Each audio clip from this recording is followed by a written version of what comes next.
Pierluigi Paganini. Pierluigi is the Chief Tech Officer at Cybaze Technologies. He's also a member of the European Union's Agency for Network and Information Security. Pierluigi, I suspect with those titles you have all the answers to all our problems. But tell me, when I receive a phishing email, what should I be looking out for? What are the danger signs if I get an email from someone who I don't know? Well, first of all, you have to know that phishing attacks are very common and very profitable for cyber criminals. There are specific signs that suggest us that we are under specific phishing attacks. First of all, they are usually unsolicited email and they have a character of urgency. But anyway, we have to distinguish between phishing and spear phishing. In phishing, we have a massive send of millions of emails to everyone online without specific targeting. This phishing attack is quite different because the phishing techniques aims at specific targets. This means that the messages are crafted to specific individuals and their interest. Phishing are quite easy to combat, but spear phishing have high success rate because they are composed by attackers with deep knowledge of the target.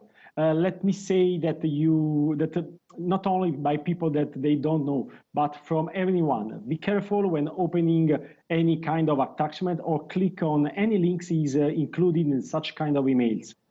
But when attackers like Maxim Yakubets, who at the moment is safe from the FBI because he's still in Russia, when people like him take money out of a victim's account, surely that leaves a trail. Is there any way to protect through legal means and policing people who are stealing money from victims' bank accounts?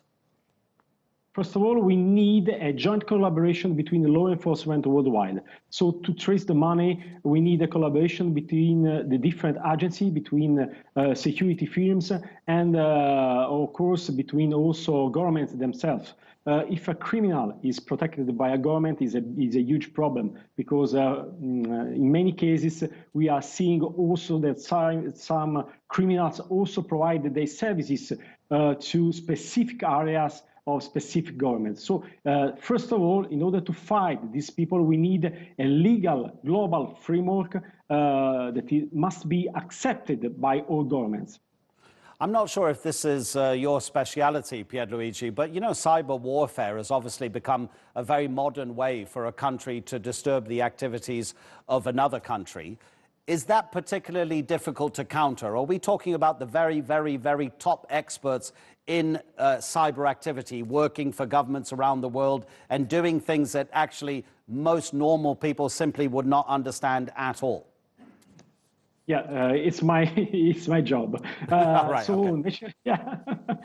nation state actors are well resourced and are sophisticated. They have a huge cyber capabilities. When we deal with nation state actors, we deal with the two different problems. The first problem is to understand that we are under attack. In many cases, we are able to discover cyber attacks that are launched by governments worldwide only months or years later. So this means that the attacks go under the radar for many months, and this is very dangerous. Another specific issues when dealing with the nation-state actions is that we cannot surely attribute an attack to a specific government. So the problem of the attribution is probably the big issues when dealing with the nation-state actors. Because if we are able to attribute a specific attack to a specific nation, we can also adopt a military strategy. But this is not easy to do.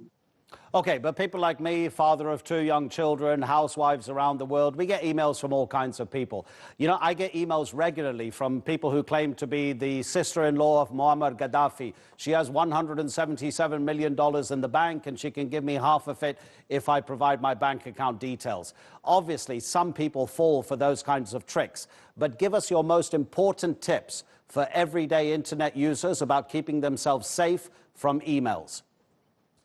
So every time you receive an email that is unsolicited and has a character of urgency, so that asks you to do an action in a short time, you have to ignore it. A good sense, some messages are quite easy to spot. In other cases, it's not so easy. But anyway, every time someone asks you to provide personal information or financial information, you have to avoid to provide them.